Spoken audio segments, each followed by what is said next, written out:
दोस्तों, आपने अक्सर सुना होगा हिंदुइज्म के कई धर्मगुरु आज के यूथ को टारगेट करते हैं। शादी के पहले फिजिकल रिलेशनशिप, अपवित्र हो तुम, लिव इन में रहते हो, छी छी छी, घोर पापी हो तुम, नीच हो। ये जो लोग ऐसे कमेंट्स करते हैं ये अक्सर मॉडर्न जनरेशन को टारगेट करते हैं। और फिर क्या, सोसाइटी तुरंत ही दो हिस्सों में बढ़ जाती है। एक तरफ वो जो इन बातों का विरोध करते हैं और दूसरी तरफ वो जो कहते हैं कि ये हमारी संस्कृति को बचाने के लिए ऐसा कहते हैं। पर क्या ये डिबेट सिर्फ आज का है? नहीं, ये डिबेट कई दशकों पुराना है जो आज भी चल रहा है। आज हम बात करेंगे प्री मैरिटल सेक्स या एक से ज़्यादा रिलेशनशिप होना, क्या ये हिंदू धर्म के विरुद्ध है। इस टॉपिक पर आइए आज हम इस विषय को एक सिर्फ मॉरल एंगल से नहीं बल्कि एक सटीक, प्रैक्टिकल, स्क्रिप्चरल और ऐतिहासिक दृष्टिकोण से समझते हैं। वीडियो में आज ये भी समझते हैं कि कामसूत्र जैसे ग्रंथ हमारे संस्कृति में क्यों मिलते हैं और मंदिर पर इरोटिक कार्विंग्स हमें क्यों दिखाई देते हैं। प्राचीन भारत में आखिर इस विषय को किस तरीके से देखा जाता था और समझते हैं कि आज का समाज ये प्री मैरिटल सेक्स को पाप ऐसा क्यों डिक्लेयर करता है। आई नो बहुत ज़्यादा कन्फ्यूजन है, इसीलिए वीडियो आखिर तक ज़रूर देखिए क्योंकि आज हम जो डिस्कस करेंगे उससे आपका इन कॉन्सेप्ट्स को देखने का नज़रिया बिल्कुल बदलने वाला है। मैं हूँ राजेश और इंडियन ट्रेजरी ऑफ विजडम में मैं आपका स्वागत करता हूँ, जहाँ हम चलेंगे सीधे स्क्रिप्चर्स के सेगमेंट में और पता लगाएंगे कि स्क्रिप्चर्स में क्या छुपा हुआ है। अगर आपने हमारे चैनल को अभी तक सब्सक्राइब नहीं किया हो तो कर दीजिए और उस बेल आइकन को ज़रूर दबाना ताकि आप हमारा कोई भी नया वीडियो अपडेट मिस ना करें। सबसे पहले हमारे कल्चर, हमारी संस्कृति, सनातन धर्म का असली नेचर क्या है ये समझते हैं। सनातन धर्म एक खुली किताब की तरह है। दो लोग एक ही श्लोक पढ़े तो उनके कंक्लूजन्स ज़मीन आसमान तक अलग अलग हो सकते हैं और इसी वजह से हमें कई टॉपिक्स पर अलग अलग और कभी कभी कॉन्फ्लिक्टिंग व्यूज़ भी मिलते हैं। हिंदुइज्म में तांत्रिक टेक्स्ट सेक्सुअल फ्रीडम को लेकर के काफ़ी ओपन माइंडेड है। वहीं वैष्णव ट्रेडिशंस में देखा जाए तो सेक्स सिर्फ प्रोक्रिएशन के लिए होना चाहिए, प्लेजर के लिए नहीं, ऐसा कहा गया है। दो एक्सट्रीम ऑपोजिट्स। वैदिक लिटरेचर में तो गंधर्व विवाह का भी कॉन्सेप्ट मिलता है, पर जहाँ म्यूचुअल कॉन्सेंट से शादी का बेस होता है, न जात, न रस्म, न समाज, सिर्फ मन से मन का संबंध। मैं किसी एक पर्सपेक्टिव को प्रमोट नहीं कर रहा, सिर्फ ये दिखा रहा हूँ कि हमारे पूर्वजों की सोच एक ही टॉपिक को लेकर कई डायमेंशंस में जाती थी। अब दोस्तों जरा प्रकृति को देखो। नेचर के पास कोई एक फॉर्मूला नहीं होता है। हंस लाइफ लॉन्ग एक ही पार्टनर के साथ रहता है, उसी जगह बंदर और कुत्ते मल्टीपल पार्टनर्स के साथ। कोई एक ऑर्डर नहीं मिलता है, इसीलिए हम इन्हें पशु प्रवृत्ति कहते हैं, जहाँ डिसीजन सिर्फ इंस्टिंक्ट से चलते हैं, वैल्यूज या प्रिंसिपल से नहीं। लेकिन हम इंसान रिलेशनशिप्स में सिर्फ शरीर नहीं देखते हैं, मॉरल्स, डिसिप्लिन, इमोशंस और बैलेंस भी देखते हैं। और यही चीजें हैं जो हमें प्रकृति से अलग बनाती है। ये शायद हमें अक्सर कंफ्यूज भी कर देती है क्योंकि हमारे अंदर भी तो पशु प्रवृत्ति है ही ना। लेकिन इतिहास खुद गवाह है, दुनिया की जितनी भी पॉलीथिस्टिक सोसाइटीज रही है उन्होंने कभी भी रिलेशनशिप्स पे एक रिजिड रूल बुक नहीं बनाई। हमारा सनातन भारत भी उन्हीं में से एक था। आज जो सबके लिए एक ही रूल वाली जो सोच है ये मोनोथिस्टिक रिलीजन से ये इंपोर्ट हुई है। महाभारत और पुराण में देख लो, कहीं एक ऋषि अपनी तपस्या के बीच सेक्सुअल डिजायर से हिल जाते हैं, कहीं किसी राजा की कई पत्नियां होती है, कहीं कोई बच्चा त्याग दिया जाता है, कहीं कोई अडॉप्ट कर लिया जाता है, कहीं म्यूचुअल अंडरस्टैंडिंग से संबंध बनाए जाते हैं। वही रामायण में एक ही जीवन साथी को मर्यादा का शिखर माना गया है। मैं आपको बताना चाहता हूँ कि ये सब कॉन्ट्राडिक्शंस नहीं है, ये सब कॉन्टेक्स्ट है। सनातन कभी किसी के पर्सनल लाइफ को माइक्रो मैनेज नहीं करता है और जो आज पाप या सिन कहकर डराया जाता है ना हमको, उसका कॉन्सेप्ट भी असली में वेस्ट से ही आया है। तो क्या समझे, क्या हमारे समाज में पहले पाप का कॉन्सेप्ट नहीं होता था? सनातन धर्म में भी पाप का कॉन्सेप्ट काफी डिटेल्ड आउट मिलता है, पर डेफिनेशन वेस्टर्न थॉट से काफी अलग है। चलिए समझते हैं कैसे। अच्छा, पाप इस शब्द को अगर समझना है ना तो पहले धर्म समझना बहुत जरूरी है। धर्म का रूट है संस्कृत का धारणे, यानी टू सस्टेन।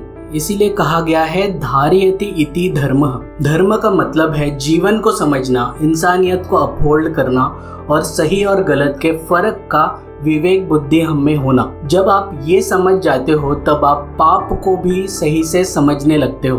अब पाप क्या है? और सबसे ज़रूरी पाप क्या नहीं है। वेस्टर्न रिलीजन्स में सिन का मतलब होता है break the holy rule sin, pre marital sex sin, holy commandment नहीं माने स्ट्रेट अवे सिन। पर सनातन धर्म में यहाँ पाप का मतलब कुछ और होता है। जैसे एक श्लोक में कहा गया है, इसका ट्रांसलेशन है, अर्ध श्लोक में ही बता देता हूँ, दूसरों का भला करना पुण्य है और दूसरों को दुख देना ये पाप है। इतना simple.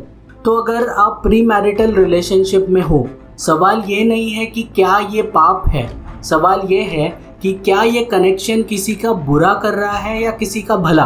But let me clear it up, मैं आज के यूथ के हर एक्शन को जस्टिफाई नहीं कर रहा।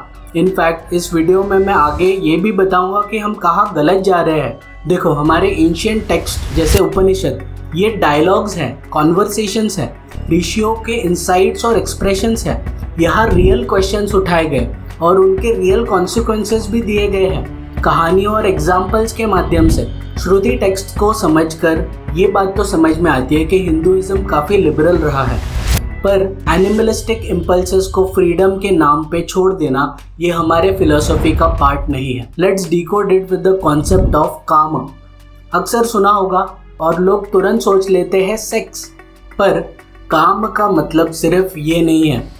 हिंदुइज्म में 4 पुरुषार्थ बताए गए हैं, धर्म, अर्थ, काम और मोक्ष।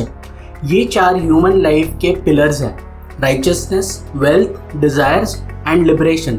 और काम यानी डिजायर्स हमारे जीवन का बेसिक फ्यूल है। इसीलिए हिंदू थॉट में डिजायर को कभी गंदा नहीं माना गया। हमारे टेम्पल्स के कार्विंग्स तक में काम को सेलिब्रेट किया गया। काम मतलब डिजायर्स, जीने की इच्छा, सीखने की भूख, कुछ कर दिखाने का जुनून, ये सब काम के रूप ही है। लेकिन सोचने की बात है कि क्या हर डिजायर सही होता है। एग्जाम्पल के तौर पे सोचिए, अगर किसी को 100 लोगों को मारने का काम यानी डिजायर हो और वो अपने अर्थ यानी पैसे से AK-47 खरीद ले, क्या ये ठीक रहेगा?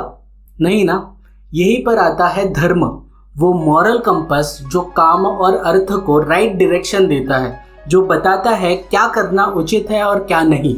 इसीलिए टेम्पल्स के वॉल्स पे इरोटिक कार्विंग सिर्फ लस्ट नहीं, बैलेंस को डिपेंड करता है, धर्म, अर्थ, काम और मोक्ष के बैलेंस को। यस, मंदिरों पर इन 4 पुरुषार्थ के एक साथ कार्विंग्स मिलते हैं। आपने शायद नोटिस नहीं किया होगा, ज्यादातर मंदिरों में इरोटिक इमेजेस टेम्पल्स के नीचे के साइड होते हैं और डिवाइन इमेजेस टेम्पल्स के ऊपर के साइड होते हैं, जिससे हमें समझ आता है कि मटेरियल डिजायर्स भले ही हमारे लाइफ का इंटीग्रल पार्ट है, पर इन सब से ऊपर उठकर डिविनिटी की ओर भी हमको बढ़ना चाहिए। वत्स्यायना ने काम सूत्र में सही तरीके से लिखा है, काम बिना समझ के बर्बादी ला सकता है, पर समझ के साथ ये जीवन को पूर्ण बनाता है।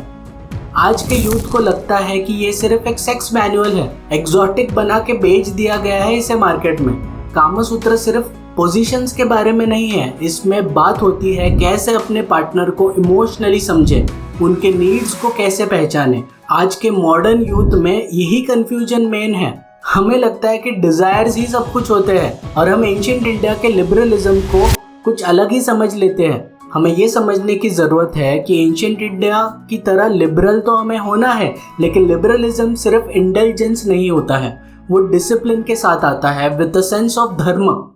अब दोस्तों बात करते हैं एक और गहरे फिलोसॉफी की, जिसके बारे में जानकर आपकी आंखें खुल जाएंगी, ऋणानुबंध। ये कॉन्सेप्ट कहता है कि हर रिश्ता जो हम जीते हैं वो एक कार्मिक डेट का पार्ट है। हर इंटरेक्शन, हर इमोशन एक न्यू कार्मिक अकाउंट बनाता है। इन अ नटशेल, जो सुख या जो दुख आप किसी को देते हो वो एनर्जी आपके कॉन्शियसनेस में स्टोर्ड होती है और वो फिर कभी ना कभी वापस आती है। यही है ऋणानुबंध, कार्मिक टाइज। जैसे अकाउंटिंग में डेबिट क्रेडिट होता है ना, वैसे ही लाइफ में भी इमोशनल ट्रांजैक्शंस होते हैं। और जब आप कैजुअल या मीनिंगलेस फिजिकल रिलेशनशिप्स में पड़ते हो तो आप सिर्फ बॉडी एक्सचेंज नहीं कर रहे हो, वाइब्रेशंस भी एक्सचेंज कर रहे हो, पॉजिटिव भी और नेगेटिव भी।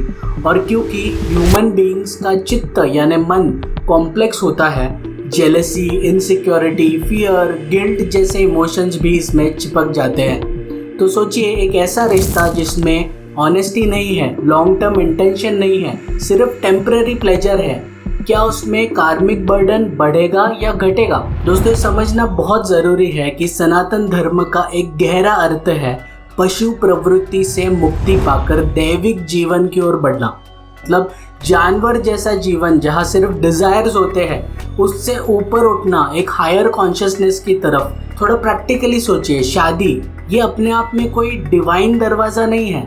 अगर आपके कर्म और विचार आपके पार्टनर के साथ अलाइंड है, अगर आप एक दूसरे के स्पिरिचुअल ग्रोथ के लिए कमिटेड हो, तो शादी एक फॉर्मल स्टेप है।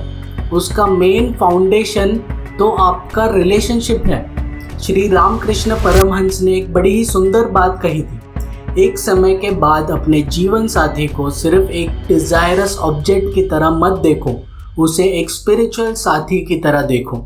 मुझे सीरियसली लगता है जब किसी का कोर इंटेंट सिर्फ फिजिकल प्लेजर होता है, बिना किसी इमोशनल या स्पिरिचुअल डेप्थ के, बिना फ्यूचर कमिटमेंट के, वहाँ से ही गलतियाँ शुरू होती है। हमें बड़ा कूल लगता होगा कि अपने ऑपोजिट सेक्स को बस सेक्सुअल एंगल से देखना और बिना किसी कमिटमेंट के बस फिजिकल होने के बारे में सोचना, और हमें लगता है कि अरे ये तो नेचुरल है। पर हम भूल जाते हैं कि ये सिर्फ पशु प्रवृत्ति वाला साइड है, बाकी के ह्यूमन एंगल्स का क्या? कई नीति शास्त्रों में ये बताया गया है कि मल्टीपल पार्टनर्स के साथ इंटीमेट होने का इमोशनल और कार्मिक कॉस्ट बहुत ज़्यादा होता है। आपको पता भी नहीं चलता है और आप अपनी क्लैरिटी जीवन की पूरी तरीके से खो देते हो। बिना स्ट्रॉन्ग वैल्यूज़, बिना स्ट्रॉन्ग बाइंडिंग के, बिना फोकस के जीवन में सक्सेस नहीं मिलता और ना ही अच्छा रिलेशनशिप मिलता है। भगवद गीता का ये श्लोक इस बात को बहुत ही सुंदर तरीके से समझाता है। श्री कृष्ण कहते हैं, मैं सभी जीवों में काम बनकर यानी डिज़ायर बनकर बसता हूँ, पर वही जो धर्म यानी राइचसनेस के विरुद्ध नहीं जाता है। हाँ, मैं ये समझता हूँ कि रिलेशनशिप्स में उतार चढ़ाव आते रहेंगे और ये स्वाभाविक है कि कभी कभी शायद आप गलत रिलेशनशिप में फंस जाओ और आपको रिलेशन तोड़ना पड़े। मैं इस बात को डिनाई नहीं कर रहा, पर अपना 100% देना और लॉयल रहना is the key. Staying focused on your life's goals is the key. आपका जीवन, आपके डिसीजन, सब कुछ आपके हाथ में है।